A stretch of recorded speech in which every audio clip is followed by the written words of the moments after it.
Congreso Virtual del Colegio Mexicano de Ortopedia 2020.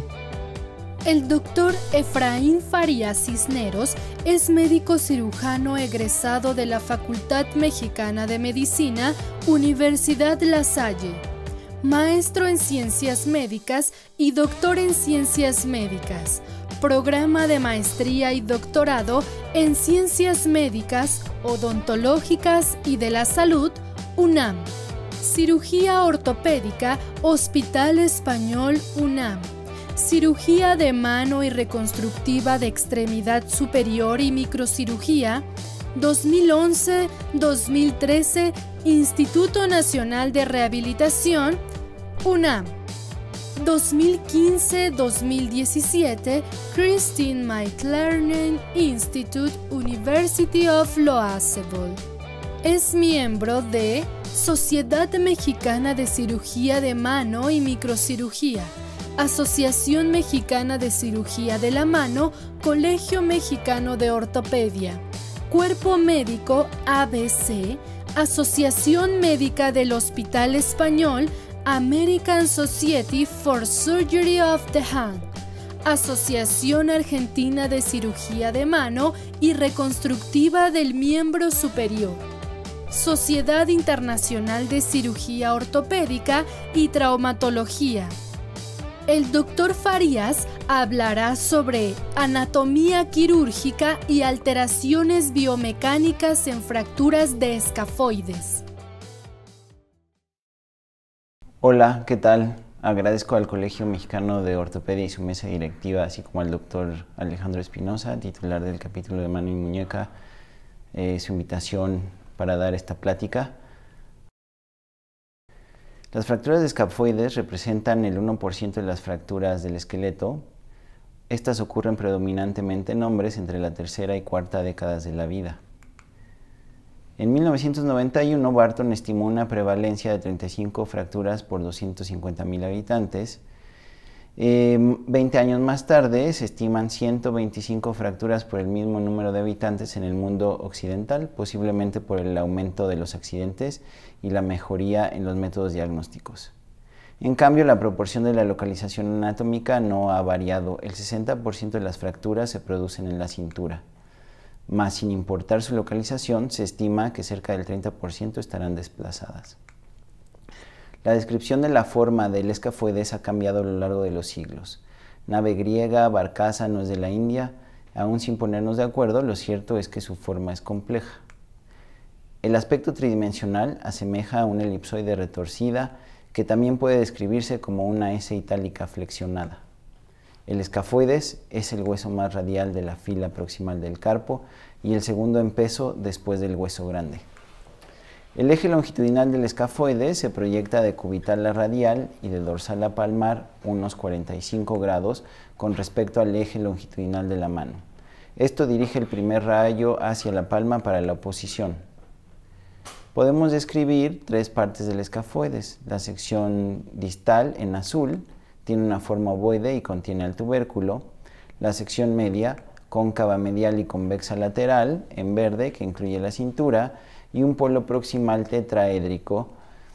Y las fracturas clínicamente relevantes ocurren casi por completo en la sección media.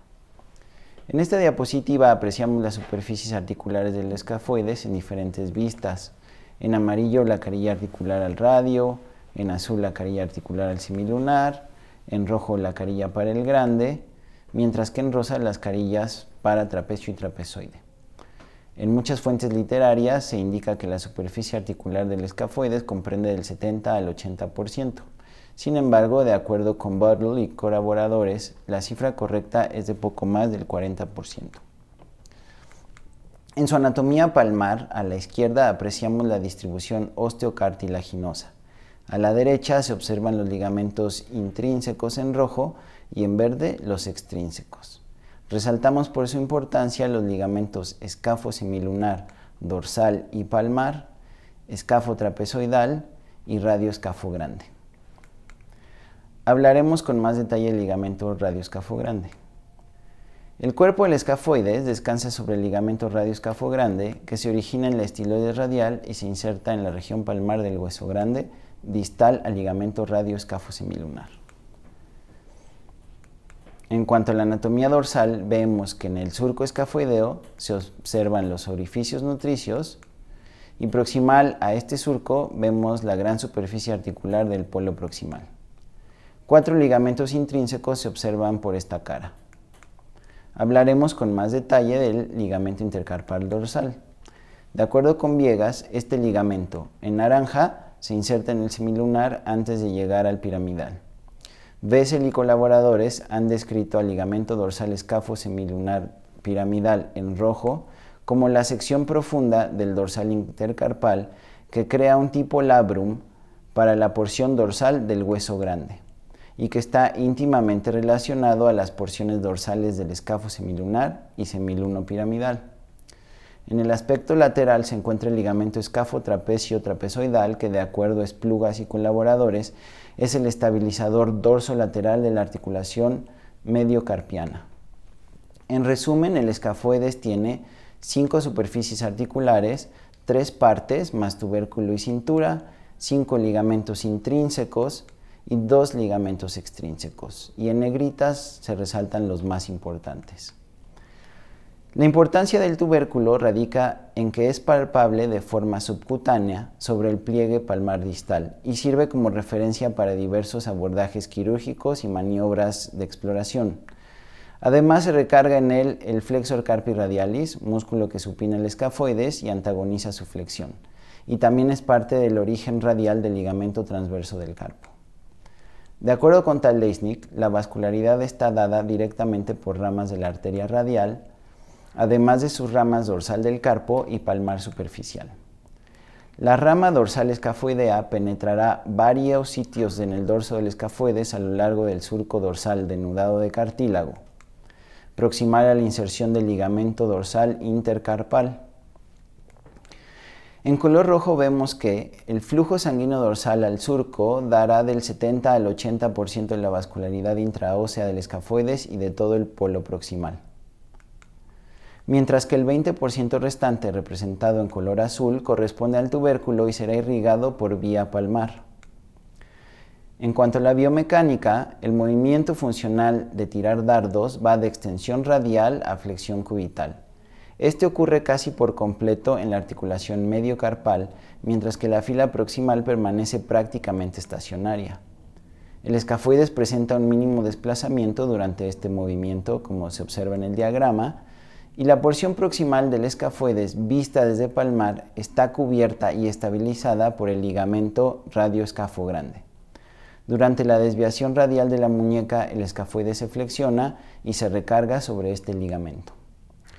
Como unidad funcional, es importante saber que la hilera proximal del carpo no tiene inserciones tendinosas, que el movimiento de muñeca siempre inicia en la hilera distal y que progresivamente los ligamentos mediocarpales se tensan y transmiten movimiento a la fila proximal. La integridad osteoligamentaria permite los complejos movimientos de todo el carpo, durante los que el escafoides es el hueso más móvil. En la desviación radial se flexiona y supina, mientras que con la desviación cubital se extiende y prona.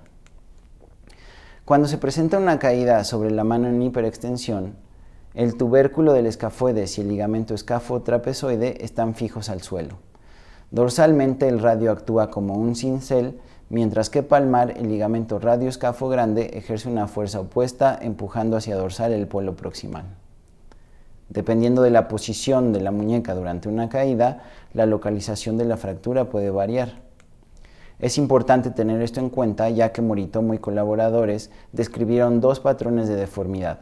Los patrones volar y dorsal se toman a partir de la punta dorsal de la cresta del escafoides, en donde el patrón volar da mayor defecto óseo y es más inestable.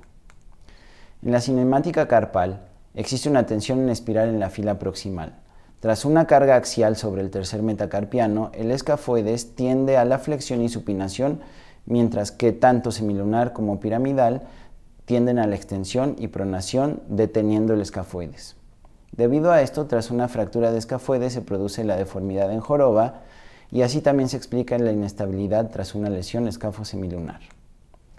Dado todo lo anterior, sabemos sobre las fracturas del escafoides que Algunas no consolidarán a pesar de tratamiento apropiado y expedito con yeso. Las fracturas inherentemente inestables tienen gran riesgo de no unión o pseudoartrosis. Hay una tendencia a colapsar en una posición en flexión o joroba, dando una mala unión, y la inestabilidad carpal más común es la deformidad en DISI. La longitud promedio del escafoides en hombres es de 31 milímetros, cerca de 4 milímetros más largo que en mujeres, en donde el eje mayor se define como una línea que va de la punta del polo proximal al tubérculo, como vemos a la derecha de la pantalla, y debemos considerar que para la colocación de clavos o tornillos de compresión, los sitios de entrada serán sobre cartílago articular, en el retrógrado sobre la carilla articular al trapecio y en el anterógrado sobre el dorso de la carilla articular del polo proximal, en ambos siguiendo el eje anatómico del hueso. En el caso de las fracturas de la cintura con o sin deformidad en flexión, puede utilizarse una placa palmar anatómica de unos 18 milímetros de largo que proporciona fijaciones muy estables y se adosa a la superficie ósea palmar, respetando la superficie articular. En conclusión, el escafoides es el más móvil de los huesos del carpo, posee una compleja estructura tridimensional, su mayor flujo sanguíneo es dorsal, sus ligamentos más importantes son el escafo semilunar y el escafo trapezoidal. Además, el radioescafo grande juega un papel primordial en su estabilidad y la fila proximal se sujeta de forma espiral. La interrupción de esta espiral causa rotaciones opuestas y deformidades e inestabilidad. Muchas gracias por su atención.